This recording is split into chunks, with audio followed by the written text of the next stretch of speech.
dan membaca Al-Quran walaupun tidak mengerti isinya, tidak memahami maknanya, tidak apa-apa.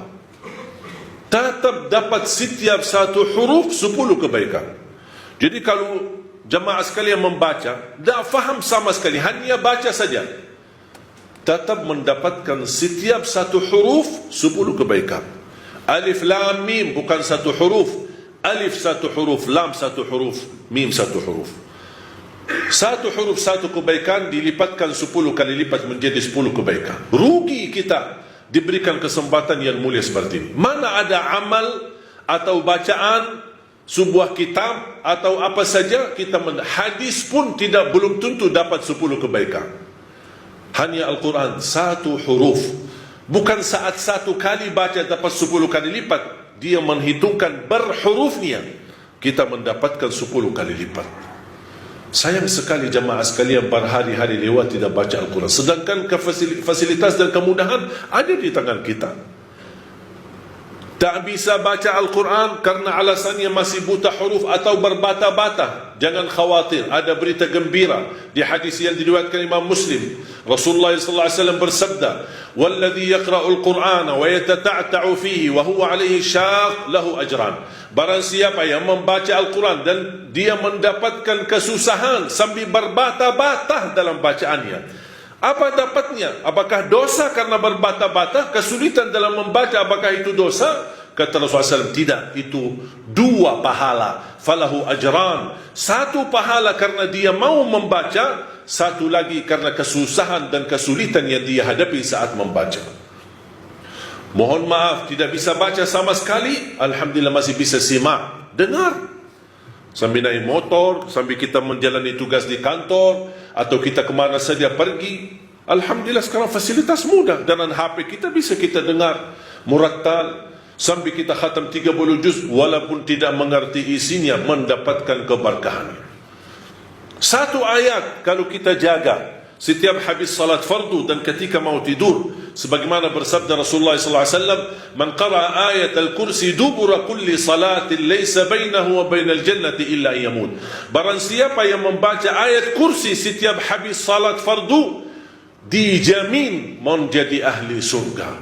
Cuba 1 ayat saja menjaminkan kita masuk surga. Kira-kira gimana 30 juz Al-Quran? Dan selalu saya sampaikan kepada jemaah, kalau seandainya buru-buru, lagi ada rapat, ada meeting, ada urusan mendadak, tak bisa berlama-lama di masjid, tak apa-apa, habis istighfar langsung baca ayat Al-Kursi, terus habis itu jalan. Terus gimana subhanallah walhamdulillah dan zikir-zikir yang lain, tak apa-apa, sambil jalan pulang bisa kita jalankan zikir itu. Asal jangan tinggalkan ayat kursi setiap habis salat, karena itu jaminan mendapatkan surga Allah Subhanahu wa ta'ala. Saya harap jemaah sekalian, kita mempersiapkan diri mulai sekarang.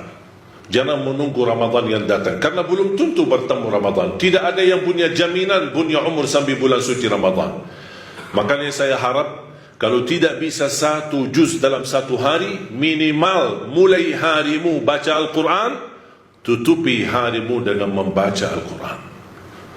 Tunjukkan perubahan. Kalau anda ingin Allah rubahkan nasib kita, anda ingin Allah merubahkan rizkimu, Allah ingin merubahkan keadaanmu menjadi lebih baik, tunjukkan perubahannya kepada Allah Subhanahu wa ta'ala.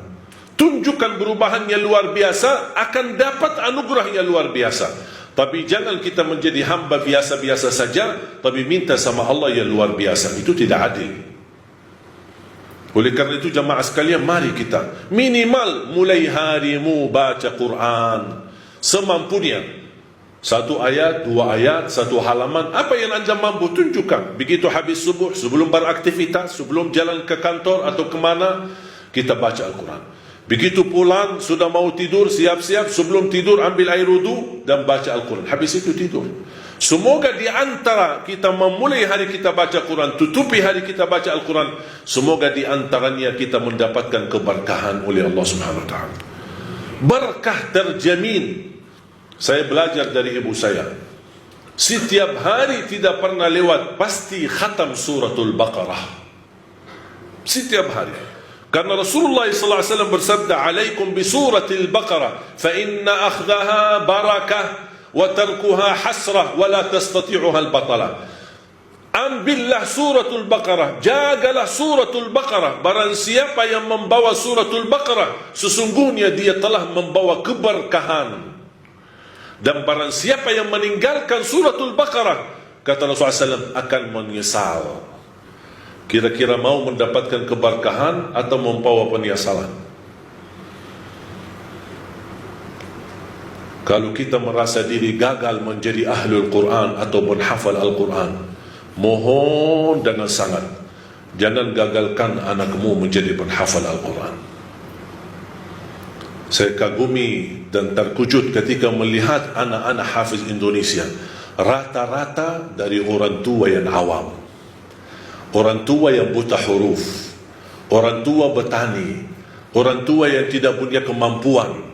Bahkan ada orang tua yang tidak pernah belajar sama sekali Al-Quran, tapi begitu dia memperjuangkan, sampai ada seorang ibu berkata, sudah, hentikan buta huruf lagi. Di masa kami cukup banyak orang buta huruf, kami tidak mau di generasi-generasi anak-anak kami masih ada yang buta huruf. Kalau anda gagal menjadi penghafal Al-Quran, mohon jangan gagalkan anakmu. Kalau itu pun anakmu tidak berhasil menjadi penghafal Al-Quran, jangan gagalkan hartamu untuk mendukung dan membantu program Al-Quran dimanapun. Supaya apa? Datang di hari kiamat, kita berkata, ya Allah, mohon maaf, saya tidak bisa menghafal Al-Quran. Anakku pun tidak mampu menghafal Al-Quran. Ya Allah, jadikan hartaku, sedekah, zakat, infakku menjadi saksi baik untuk program Al-Quran. Mudah-mudahan kita mendapatkan orang-orang yang menilai atau mendapatkan syafaatnya Al-Quran di hari kiamat. Barakallahu li wa lakum fil Qur'anil azim wa nafa'ni wa iyyakum bima fihi min al-ayati wa dhikril hakim. Aqulu qawli hadha wa astaghfirullah li wa lakum wa li sa'iril muslimin wal muslimat min kulli dhanbin wa khati'ah fastaghfiruhu innahu huwal ghafurur rahim.